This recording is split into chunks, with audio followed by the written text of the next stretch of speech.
காவிரி மேலாண்மை வாரியம் அமைக்க கோரி திருச்சியில் தமிழக காங்கிரஸ் தலைவர் திருநாவுக்கரசர் தலைமையில் அக்கட்சியினர் உண்ணாவிரத போராட்டத்தில் ஈடுபட்டுள்ளனர்.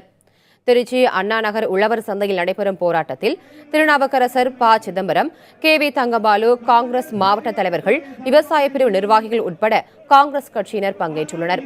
போராட்டத்தில் பேசிய திருநாவுக்கரசர், காவிரியிலிருந்து தமிழகத்திற்குரிய தண்ணீரை பெற்றுத்தர மத்திய அரசு நடவடிக்கை எடுக்க வேண்டும் என்று வலியுறுத்தினார்.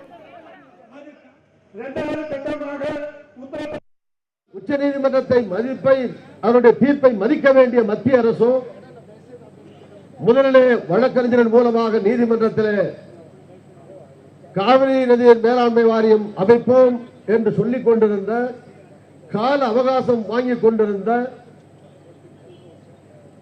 மத்திய அரசு முற்றிலுமாக எங்களாலே காவிரி நதியின் மேலாண்மை வாரியத்தை அமைக்க முடியாது என்று கைவிரித்தது.